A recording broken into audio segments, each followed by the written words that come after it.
Atuş kumu Aksu Altay Korla ve Kuca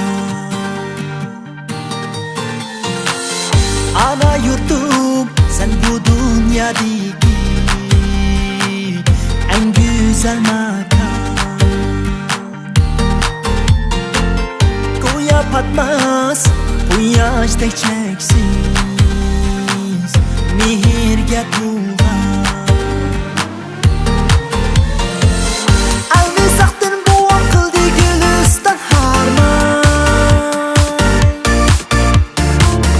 Yana menga davom qilib üzülüp qalma.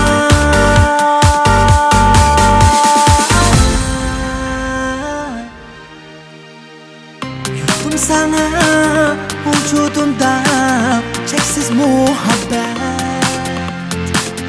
Faxrlanish, asrab suyish, davom ta abad. Duo qilay, ajr qilay, to'kiblar mehnat.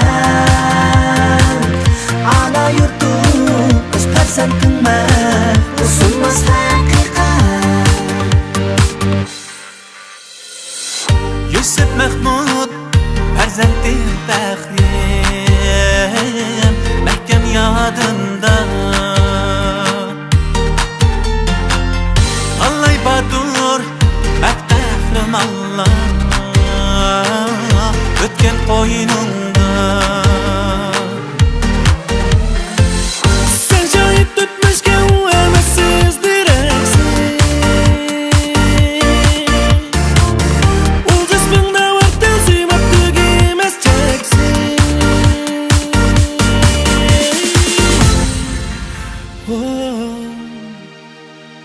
Yurtum sana vücudumda cheksiz muhabbet. Faxrlanish, asrab suyish, davom ta abad. Duo qilay, ajr qilay, to'kiblar mehnat.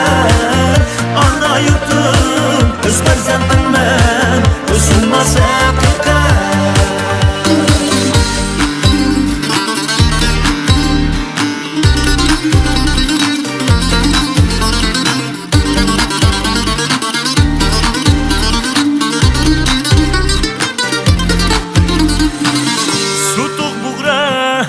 Oğuz ro'yi sinsulching bizga. Umid ishach, umli hayrat bu so'xuy bizga. Qarindoshlar qo'l bergin duruz, hamroh qil kulga.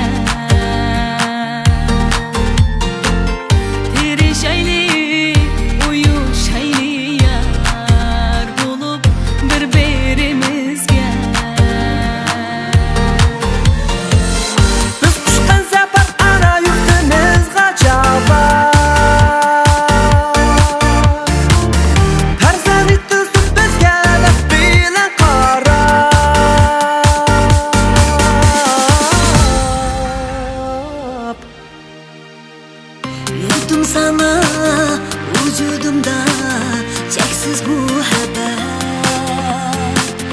Faxrlanish, asrab suyish, davom ta abad. Duo qilay, ajr qilay,